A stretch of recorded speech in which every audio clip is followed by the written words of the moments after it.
बड़ी खबर इस वक्त की आपको बता दें, जो कि इंदौर से आ रही है। इंदौर के एमवाई अस्पताल में डॉक्टरों को पीटा। बड़ी खबर इंदौर के शासकीय चाचा नेहरू अस्पताल में भर्ती एक बच्चे के परिजन ने डॉक्टरों और गार्ड के साथ मारपीट कर दी।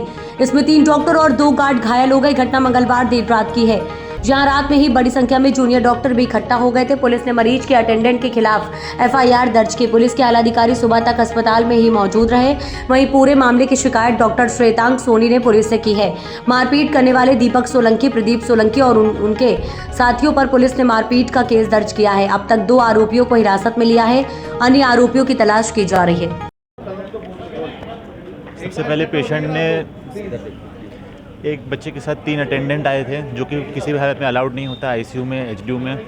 और उसके बाद जब उनको बाहर जाने के लिए बोला तो वो गार्ड के साथ उन्होंने सबसे पहले गाली गलौज करा। फिर हमने उनको बाहर जाने के लिए बोला तो वो जब वापस लौट के आए तो 5-6 लोगों की मॉब लेके आए थे। उनके हाथ में रॉड थी, बेल्ट थी, चेयर उठा के उन्होंने मारा है, वेइंग मशीन उठा के उन्होंने मारा है, स्टूल उठा के उन्होंने मारा है। और जो गार्ड आंटी उनको रोक रही थी, उनके सर को ज़मीन के ऊपर पटक के उनको मारा गया है। और क्योंकि स्टाफ वहाँ पे बहुत कम था, गार्ड सिर्फ 2 ही गार्ड थे पूरे एनसीडब्ल्यू में, और उनको भी कोई प्रॉपर आर्म नहीं है, कोई कैमरे इतने नहीं है कि किसी के मन में कोई डर रहे, इसलिए ये हमारी आपने शिकायत की है इसमें पूरा एफआईआर करवाइए। आपका परिचय? मेरा डॉक्टर केशव अग्रवाल। डॉक्टर के साथ मारपीट का मामला है, क्या है पूरा मामला? कल रात में जो चाचा नेहरू अस्पताल है, वर्तमान में चेस्ट हॉस्पिटल जो है उसमें कार्यरत है, और अटेंडेंट और जूनियर डॉक्टर्स को लेके कुछ लड़ाई झगड़े की शिकायत मिली है। और ऐसा पता चला है कि उसमें गार्ड भी एक हमारे चोट लगी है और कुछ जूनियर डॉक्टर्स को भी चोट लगी है। नहीं तो क्यों हुआ था विवाद, क्यों हुआ था? ये अभी इसकी हम जांच कर रहे हैं। वहाँ की जो अधीक्षक हैं डॉक्टर मालपानी मैडम, प्रीति मालपानी मैडम, वो भी रात में आ गई थी, मैं स्वयं आ गया था, एसीपी साहब आ गए थे, टीआई साहब आ गए थे, और इसकी विस्तृत जांच कर रहे हैं वो लोग कि क्या कारण था। और उसमें जो भी घटना हुई है उसको उन्होंने संज्ञान में लेके जांच के लिए भी हमने प्रतिवेदन उनको दिया हुआ है। जूनियर डॉक्टर ने क्या बतलाया आपको, क्या विवाद था? जूनियर डॉक्टर का ऐसा कहना है कि जो अटेंडेंट आए थे वो उनको थोड़ा वेट करने को बोला, और एक पलंग पे एक बच्चा और था और उसके साथ इसको थोड़ी देर बैठने के लिए बोला जब तक दूसरा बेड तैयार हो रहा है। मारपीट भी हुई है साथ में? हाँ, ऐसा पता चला है कि मारपीट हुई है। तोड़फोड़ तो क्या पेपर वगैरह फेंके इस टाइप से कुछ। सर, जूनियर डॉक्टर सुरक्षा की मांग कर रहे हैं, ऐसे क्या किस तरह की सुरक्षा दी? नहीं, इस सब को लेके जैसे गार्ड बढ़ाना है, कैमरे बढ़ाना है, इस सब के लिए डीन महोदय ने से अपन ने बात की है, और बाकी सुपरिटेंडेंट भी बात कर रहे हैं, और इस पे काम चल रहा है। सर, क्या कारण है हमेशा डॉक्टर और अटेंडर के बीच में हमेशा विवाद बना रहता है? देखिए, ये बड़ी सेंसिटिव इशू है डॉक्टर और अटेंडेंट को लेके। अगर अटेंडेंट को रोकते हैं तो भी विवाद होता है, अंदर आते हैं तो भी, क्योंकि बाकी जगह से, हर जगह से बड़ी धक्के खा के इस अस्पताल में मरीज आता है, और अपनी व्यवस्थाएं और वो सब देख के कई बार उनको ऐसा लगता है कि इलाज ठीक से नहीं हो रहा है, परंतु ऐसा नहीं है। हमारे यहाँ 24 आवर्स जूनियर डॉक्टर्स रहते हैं, सभी वेल क्वालिफाइड हैं, एमडी डॉक्टर्स हैं या एमडी के लिए पढ़ाई कर रहे हैं। तो एक आक्रोश कई बार कुछ बोलचाल में और उस सब में भी उनको आ जाता है, जिसके कारण ये घटनाएं हो जाती को लेके कुछ नहीं, सुरक्षा के लिए तो पहले से भी अस्पताल प्रशासन संवेदनशील है, और गेट जो है बाहर से बंद कराए जा रहे हैं, एक ही गेट पे एंट्री दी जा रही है, और जहां जहां और डिफिशियंसी है कैमरों को, उनको पूरा किया जा रहा है।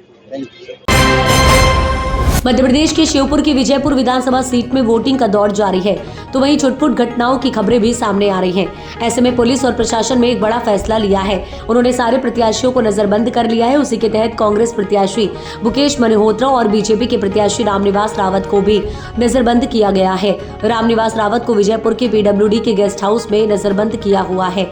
रामनिवास रावत का नजरबंद होने के बाद कहना है कि प्रत्याशियों को नजरबंद करना निर्वाचन का गलत निर्णय है। पूरे क्षेत्र में शांतिपूर्ण तरीके से चुनाव हो रहा है, ऐसे में प्रत्याशी क्षेत्र में नहीं पहुंच पा रहे हैं, जिससे कार्यकर्ता भी परेशान है, और इस तरह से नजरबंद करने का निर्णय भी गलत मानता है।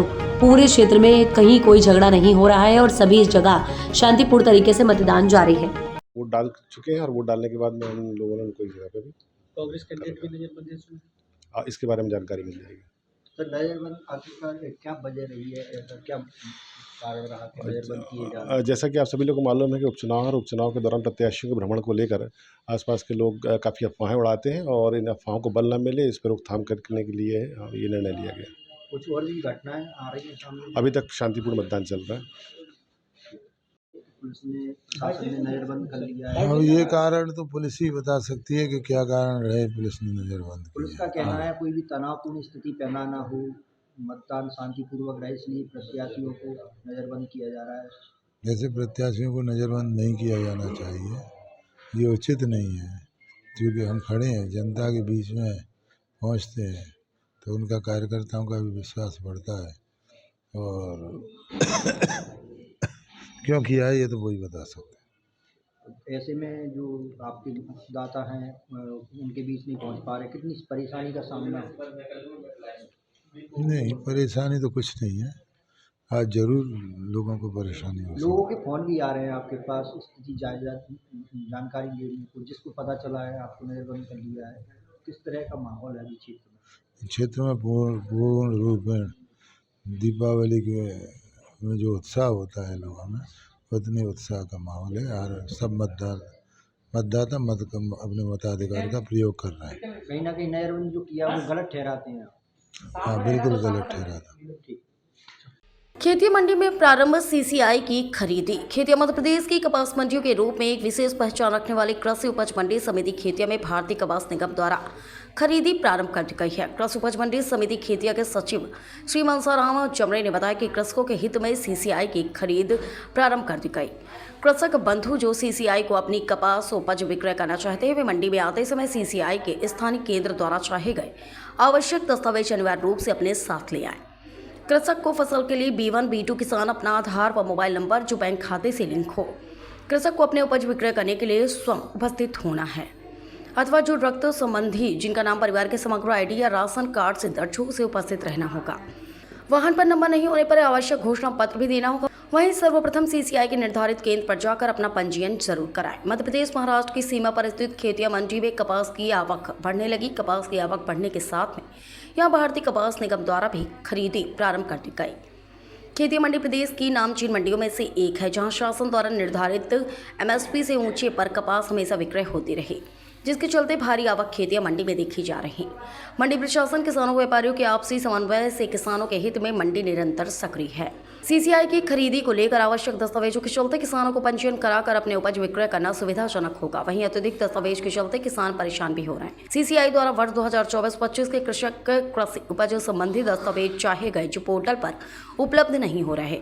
खेतिया मंडी के मध्य प्रदेश के साथ साथ बड़ी संख्या में महाराष्ट्र के किसान भी अपनी उपज विक्रय करने आते हैं। सीसीआई द्वारा मंडी समिति खेतिया में खरीदी प्रारंभ होने के साथ किसानों ने शासन से पूरे सप्ताह खरीद नियमित करने की मांग भी रखी है। कृषि उपज मंडी समिति खेतिया में भारतीय कपास निगम ने भी अपनी खरीदी प्रारंभ कर दी है। खेतिया की यह नामचीन मंडी है। कॉटन कॉर्पोरेशन ऑफ इंडिया की खरीदी के लिए किसानों को क्या सुविधाएं मंडी से मिलेगी और उन्हें कैसे कपास अपनी विक्रय करना चाहिए? जी, समस्त किसान भाइयों को सूचित करते हैं कि सोमवार से कृषि उपज मंडी समिति खेतिया में सीसीआई द्वारा खरीदी की जा चुकी है, जिसमें किसानों को निम्नलिखित दस्तावेज लाना अनिवार्य है।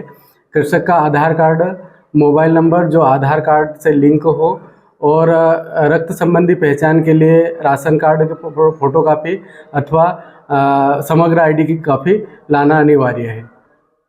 और साथ ही किसानों को मतलब जो है दस्तावेज जो है सत्यापित करना अनिवार्य है। वाहन नंबर अनुसार प्रपत्र 4 अनुसार घोषणा पत्र लाना है। और सीसीआई द्वारा सप्ताह में मात्र 3 दिन खरीदी की जाएगी, सोमवार, मंगलवार और बुधवार। मंडी पूरे सप्ताह चालू रहेगी किंतु सीसीआई द्वारा 3 दिन ही खरीदी की जाएगी। किसानों का पंजीयन अनिवार्य है? हाँ, किसानों का पंजीयन अनिवार्य है, जिसमें अभी वर्तमान में बालाजी कार्ड फाइबर में सीसीआई द्वारा पंजीयन किया जा रहा है। प्रतापगढ़ में जानकारी देते हुए दौलत राम मीणा ने बताया कि देवउठनी एकादशी के उपलक्ष्य में दरियावद रोड स्थित आशापुरी माताजी मंदिर के तत्वाधान में 151 जल कलश यात्रा निकाली गई। मीणा ने बताया कि ये कलश यात्रा प्रातः 10:30 बजे रामकुंड से बैंड बाजा के साथ प्रारंभ हुई, जो सूरजपोल कृषि मंडी रोड होते हुए कृषि मंडी के सामने होकर अंबेडकर चौराहा, पंडित दीनदयाल चौराहा होते हुए दरियावद रोड होकर आशापुरी माताजी मंदिर पर विसर्जित। शाम को भजन मंडली व धार्मिक आयोजन होंगे। मीणा ने इस धार्मिक आयोजन में अधिक से अधिक संख्या में भाग लेने की अपील की है।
पॉपकॉर्न स्नैक्स के गोदाम में लगी भीषण आग। बड़ी खबर इस वक्त की मुरैना से आ रही है। जौरा थाना क्षेत्र के अंतर्गत पॉपकॉर्न स्नैक्स गोदाम में आग लग गई। लगभग 1.5 लाख नुकसान। जौरा पुरानी कलारी रोड पर काली माता मंदिर के सामने स्थित स्नैक्स के गोदाम में आग लगने से लगभग 1.5 लाख का नुकसान बताया जा रहा है। काली माता मंदिर के सामने ब्रिज किशोर सिंगल का मकान एवं स्नैक्स, पॉपकॉर्न इत्यादि का गोदाम भी है। 12 नवंबर की रात 8:30 बजे के लगभग अचानक गोदाम में से आग के लपटे एवं धुआं निकलने लगा। अचानक आग लगने के कारण मकान मालिक ब्रिज किशोर सिंगल घबरा गए। फायर ब्रिगेड को फोन किया। मोहल्ले के लोग भी एकत्रित हो गए। फायर ब्रिगेड एवं आमजनों के सहयोग से आग पर काबू तो पा लिया गया, लेकिन तब तक लगभग 1.5 लाख रुपए का नुकसान होने का अनुमान लगाया जा रहा था। चर्चा ये भी सुनने को मिल रही थी कि पटाखे चल रहे थे। अचानक रॉकेट स्नैक्स के गोदाम में घुस गया तथा रॉकेट से ही आग लगने की संभावना बताई जा रही है।